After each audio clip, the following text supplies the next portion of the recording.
afternoon, ladies and gentlemen. It's wonderful to see some of you again. Never don't feel like I'm at home when I get to come to visit Michigan. So thank you for having me as a speaker, and thank you to Brian and Richard for allowing me the privilege. About 5 years ago, 1 in 5 people with disabilities were living in the United States. Today, that number is 1 in 4. The human population has more than doubled in the last 50 years. Riding that momentum is the world's largest emerging market, with $544 billion in discretionary spending power.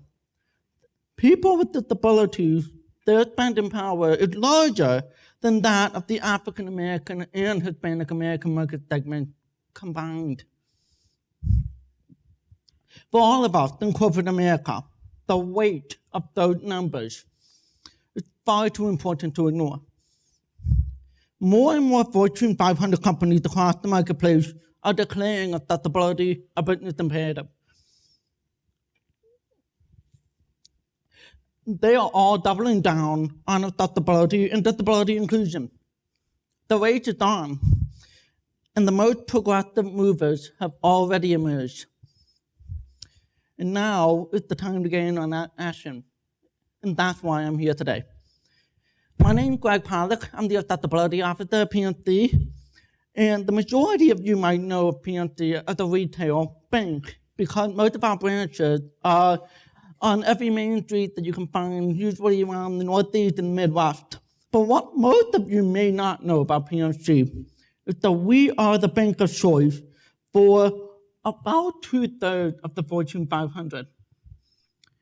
We have a pretty large market and a pretty large footprint in the United States. I work with our leaders day in and day out at PNC to transform the way we view innovation and accessibility and modernize the way that we do business with our customers. But how we do that is really simple. But before I spill our secret, there's a couple things that I want to take a moment to reframe your perspective about disability inclusion and accessibility. It's fine if when you walk out of the room, you want to hit the reset button. That's okay. But until I'm done here, I want to ask you to forget everything that you know about disability inclusion. If you're thinking about accommodating people with disabilities, you're missing the point. This is not going to be about installing ramps or putting automatic buttons on doors. I'm not going to tell you why you should hire people with disabilities. I did not come all this way to simply say, hey, this is the right thing to do. I could have sent you that in an email.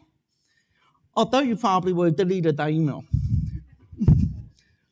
We're going to talk about why accessibility is the invisible ingredient that breathes life into every successful company that stands today, and why people with disabilities have the power to transform the trajectory of your business.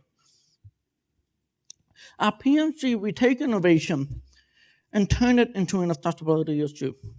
When we talk about value creation, what we're really saying is, let's make this easier. Across the Fortune 1000, we witnessed multiple examples of easy at play. Easier access to electricity, access to transportation, access to family.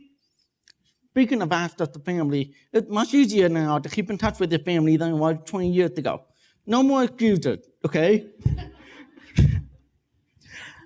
Part of making that experience easier means we need to eliminate the barriers to make our company more accessible for all employees and all customers. But why the specific focus on employees with disabilities? What's the benefit of that? Well, I'm here today to help you define that. I'm going to help you connect the dots between the start of a company in hiring and retaining people with disabilities and the value proposition for hiring and retaining people with disabilities. In 2019, a groundbreaking report came out and verified that hiring people with disabilities is good for business. companies that are fully committed to accessibility and inclusive disability practices outperform others in terms of profitability and shareholder return. And I'm going to share those numbers with you soon. In the report, which is called Getting to Equal, the Disability Inclusion Advantage, it was produced by Accenture in partnership with the American Association for People with Disabilities and Disability In. For many years, people with disabilities have faced discrimination and false assumptions about their ability to perform in the workspace and contribute to a company's bottom line. The reality now is just starting to emerge. We're reaching a place where companies are starting to recognize how competitive individuals with disabilities can be in the workforce. And the narrative is changing very fast. Companies that hire people and support employees with disabilities usually see 28% higher revenue, 100% higher net income, 30% higher profit margin. And these companies with strong policies and practices for disability inclusion in the workplace are 4 times more likely to see higher shareholder return. I'm very proud that PNC falls into that category. In 2018, the Disability Equality Index, a joint initiative of the American Association of People with Disabilities and Disability In, recognized PNC as the best place to work for people with disabilities based on our workplace policies and practices for the 3rd year in a row. But even as we celebrate this accomplishment, it's important to look at the big picture. Beyond PNC, here's the rest of the story. In 1990, despite the passage of the Americans with Disabilities Act in 1990, prohibiting discrimination against people with disabilities, many employers still fail to recognize the contributions that people with disabilities can make in the workplace. If they are recruited, hired, and retained, and accommodated within an accessible workplace. According to the U.S. Bureau of Labor Statistics, as I mentioned earlier, 1 in 4 people have a disability in the United States. That's 50 million people. About 20% of those individuals, 20% of them, still face barriers in the workplace. And less than 30% of that population between the ages of 16 and 64 are employed, compared to the 75% of those without disabilities. That's a huge missed opportunity.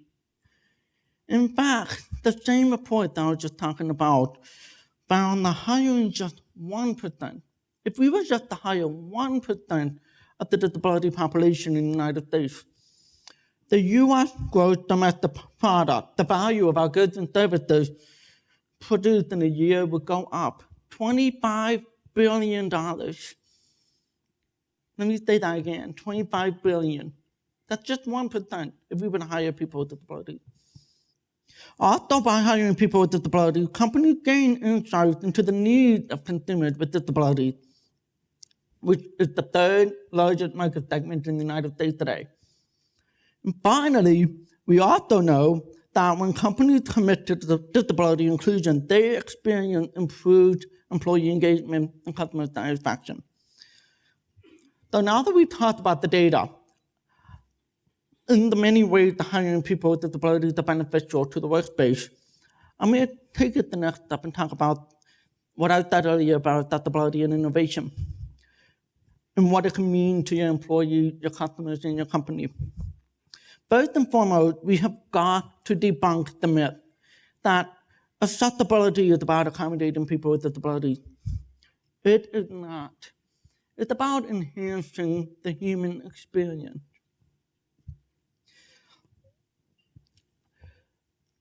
It's about making everybody's lives easier and putting the world in the palm of your hands in a way it has never been before.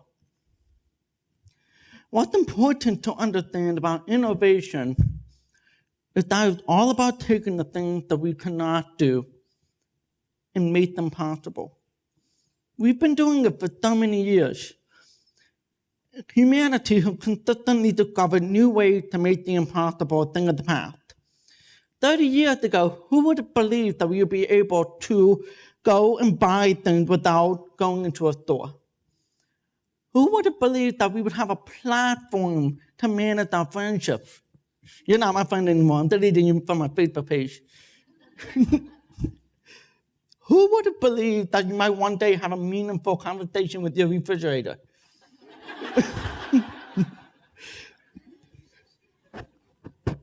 We have seen our landscape change so much in the past 30 years.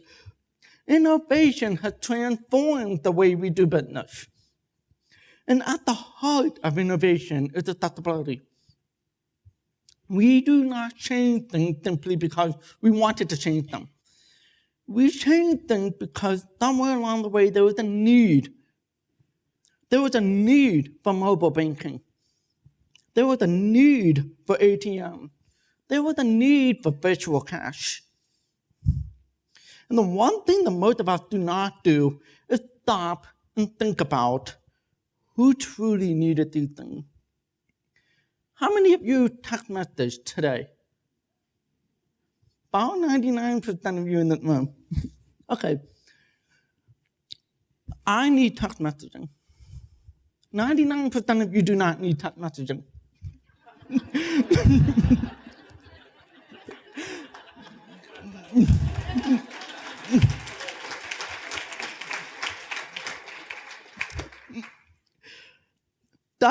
It's wild how that works. Deaf and hard of hearing people have been text messaging since 1963. And only 15 years ago, somebody decided to take a look at our phone and say, I think we should add text messaging capability to this thing.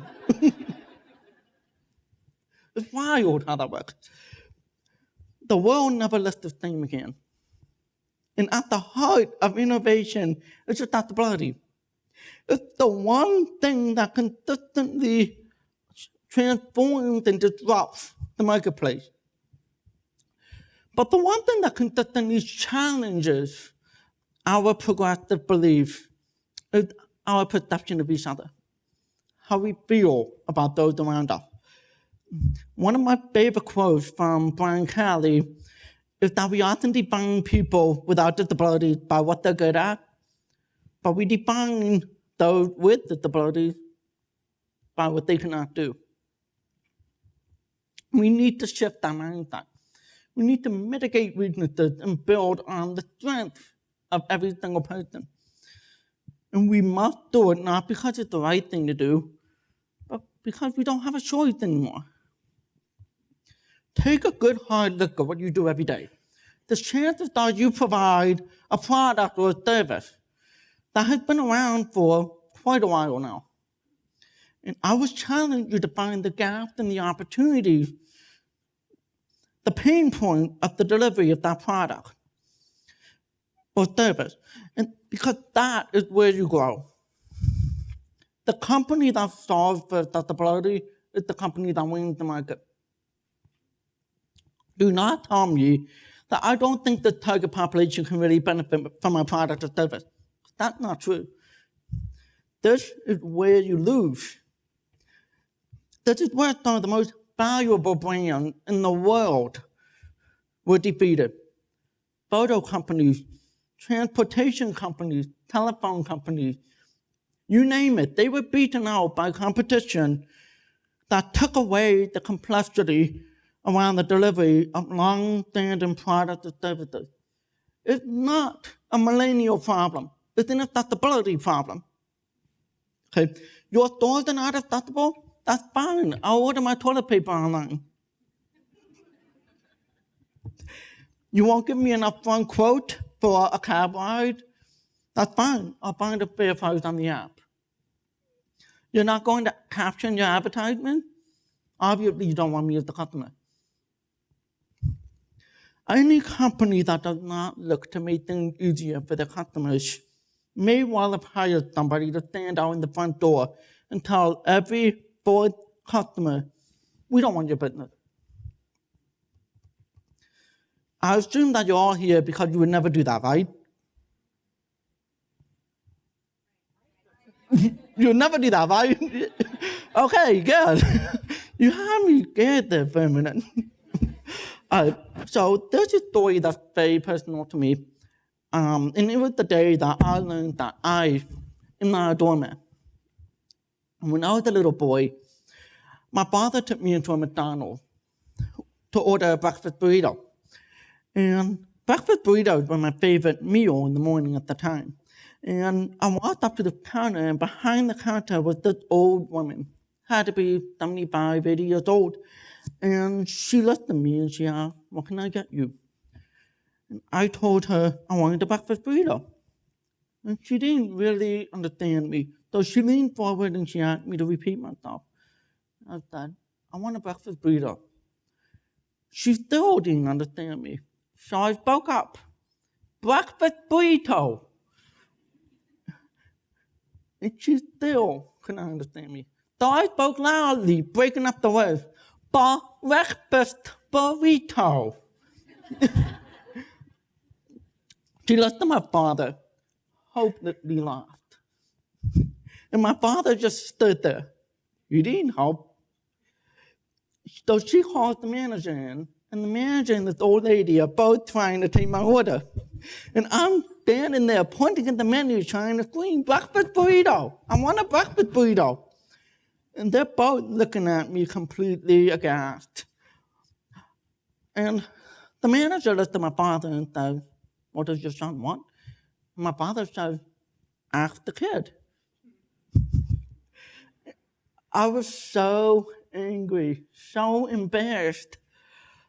And behind my father, there's the guy who tapped him on the shoulder and said, "Excuse me, sir.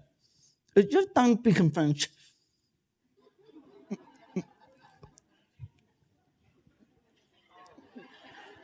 It's okay to laugh. It's fine. I was fuming at that point.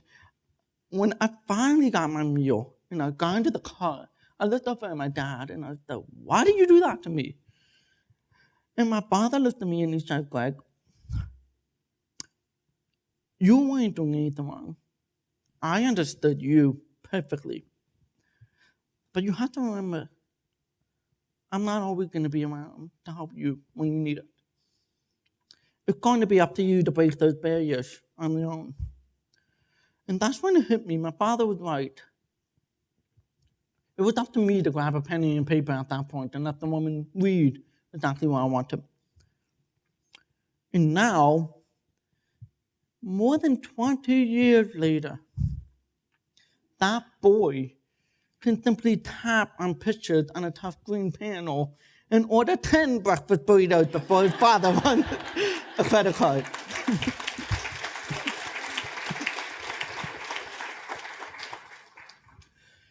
There's something very important to be said here.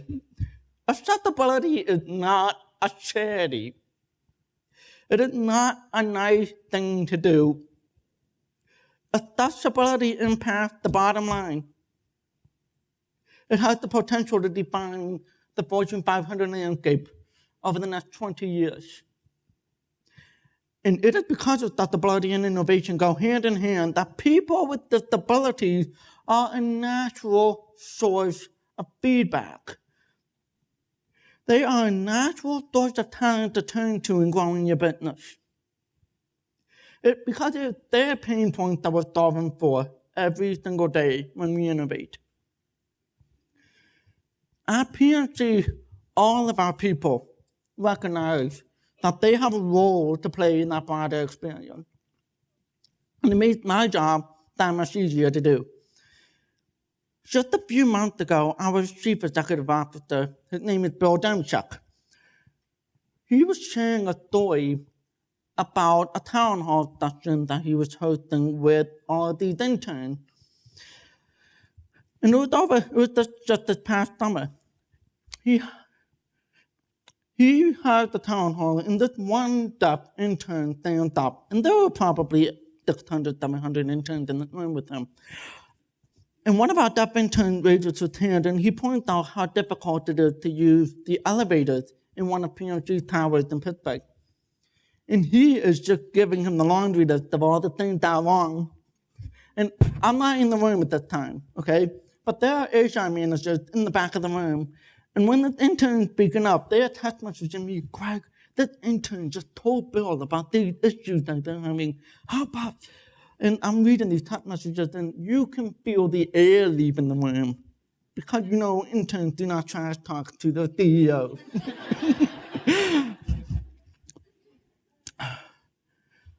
So, as I mentioned,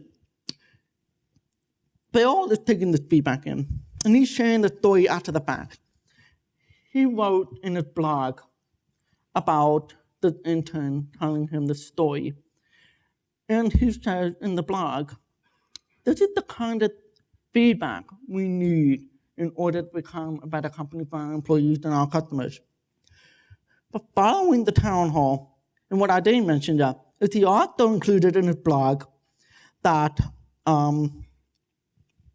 he was disappointed that people felt uncomfortable going to him with this kind of feedback and sharing this feedback with him. He was very adamant that we have a lot of work to do and we need to be on top of our game in creating that acceptable culture.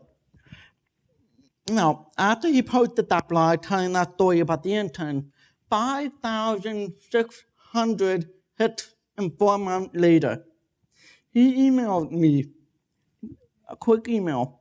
Hey, Greg, I was just over at 2PNC this past week, and I saw that they had these new elevators where you punch a number in and you get assigned a car. How cool is that? And I'm reading this email thinking to myself, a Fortune 500 CEO and you're worried about elevators? Feedback from an intern?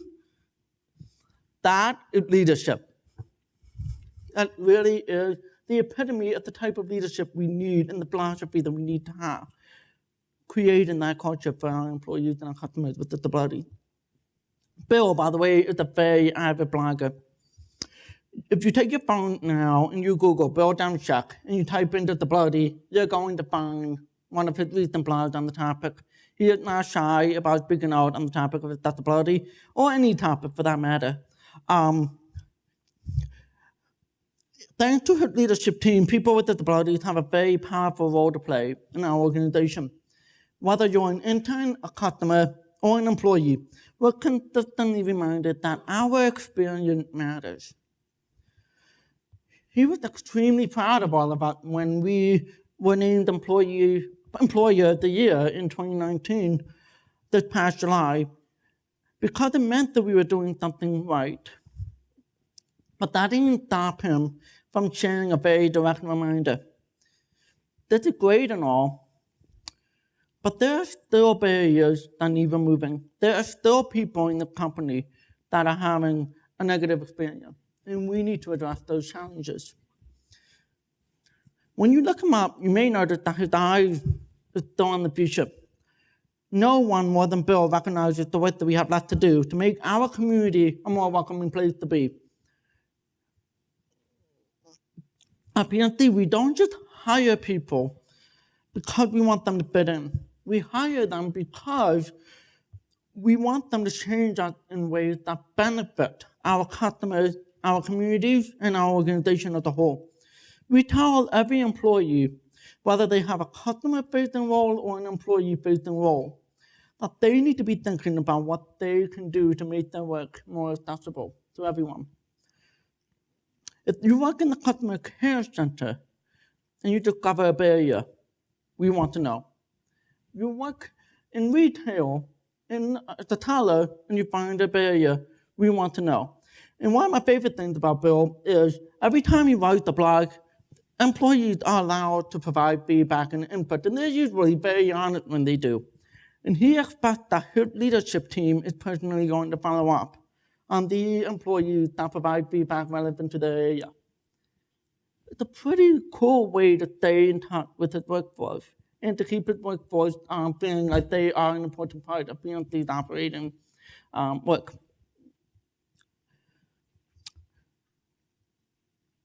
If we want our employees to tell us what they think And that's very important because it's up to all of us to advance the human experience.